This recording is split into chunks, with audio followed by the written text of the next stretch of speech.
अब अटैक किया है तो दोस्तों कारण तो बताना पड़ेगा कि भाई किसी देश के ऊपर आपने अटैक क्यों करा है। तो इन्होंने कहा कि जो ये निकोलस दोस्तों मादुरो है ना आपके, इन्होंने कहा निकोलस मादुरो दोस्तों ये निकम्मा आदमी तो है रसगुल्ला, ठीक है। जो आदमी 2013 सप्ताह में बैठा हुआ दोस्तों और वहां की 90% जनसंख्या दोस्तों भुखमरी से मर रही है आपकी, तो ये निकम्मा तो होगा दोस्तों, इसमें तो कोई दो राय नहीं है आपकी। अगर ये निकम्मा नहीं होता तो 90% जनसंख्या वेनेजुला के अंदर इतना बड़ा तेल का भंडार होने के बाद दोस्तों भुखमरी से नहीं मरती। तो हम इस आदमी को ठीक नहीं बोल सकते कि ये आदमी ठीक है, इसके साथ जो हुआ ठीक ही बात दोस्तों ना, लेकिन जिस तरीके से हुआ है वो गलत है। एक देश के लिए, एक देश के राष्ट्रपति को आप दोस्तों, यहाँ के लोग इसको हटाते पद से। नेपाल के अंदर जो हुआ नेपाल की जनता ने किया, इसलिए किसी ने कोई भी समस्या उत्पन्न नहीं की दोस्तों। बांग्लादेश में जो हुआ वो बांग्लादेश की जनता ने किया, वो कोई समस्या वाली बात नहीं थी। समस्या इस बात की थी कि एक दूसरा देश आता है आपके राजधानी के अंदर दोस्तों, आपकी मिलिट्री बेस को उड़ा देता है और आपके राष्ट्रपति को उनके घर से निकाल करके, उनकी पत्नी को बेडरूम से खींच करके अपने साथ कहां पर यूएसए ले गया और बोलता है वहां पर जो कोर्ट है ना न्यूयॉर्क में, वहां पर मुकदमा चलाएंगे आपके खिलाफ। जो है ये गलत था दोस्तों ना।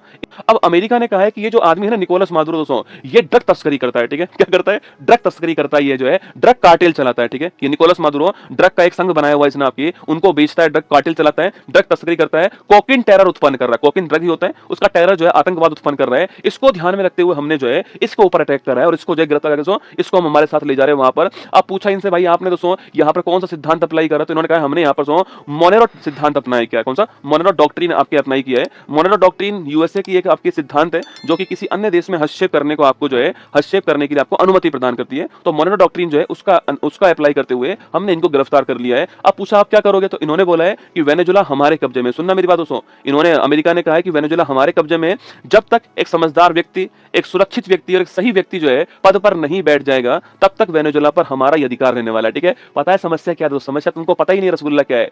अब तो ये तो हट गए, अब किसकी दोस्तों बारी आएगी? तो यहाँ पे दोस्तों एक बड़ी फेमस महिला है जिनको नोबेल शांति पुरस्कार मिला, उनका नाम था आपको मारिया कोरिना मचाडो। अरे याद करो, मैंने दोस्तों नाम लिखवाया हुआ आपको, क्या नाम दोस्तों उनका नाम था? Maria Corina Machado. समस्या तो यहाँ पर आ गई ट्रंप के सामने। मारिया कोरिना मचाडो दोस्तों ये यहाँ की बहुत ही फेमस महिला है, मैंने आपको लिखवाया भी था कि ये वेनेजुला की थी, इन्हें नोबेल शांति पुरस्कार मिला जो किसको मिलने वाला था? जो कि भाई साहब ट्रंप साहब सोच रहे हैं कि मुझे मिलेगा। सुनो समस्या, तुम जो पढ़ रहे हो दोस्तों वहां पे मत घुसो ना। अब समस्या सुनो कि मारिया कोरिना मचाडो जो है इनको नोबेल शांति पुरस्कार मिला। तो अब दोस्तों पूरा देश, पूरा विश्व क्या सोच रहा है कि यार अब जब निकोलस मादुरो नहीं है तो इनको जो है हेड बनाया जाना चाहिए, इनको प्रमुख बनाना चाहिए आपके कहां का। अब ट्रंप के सामने समस्या आ गई भाई साहब। ट्रंप की तो परम दुश्मन है रसगुल्ला, ये मारिया कोरिना मचाडो ट्रंप की दोस्तों परम दुश्मन है। अब ट्रंप इनको कैसे बनाए आपके? तो ट्रंप कह रहा है नहीं नहीं हम देख रहे हैं, हमें समझदार आदमी मिलना चाहिए, सुरक्षित मिलना चाहिए, हमें सही आदमी। अरे समझदार ही तो है, नोबेल शांति पुरस्कार मिला, समझदार नहीं है, सुरक्षित नहीं है, सही नहीं है। लेकिन नहीं रसगुल्ला, ट्रंप दोस्तों इनको नहीं बनाएगा भाई। ट्रंप को पता है कि ये तो हमारी परम दुश्मन है और हमारा वोट लेकर गई दोस्तों, इसलिए ट्रंप इनको नहीं बनाएगा।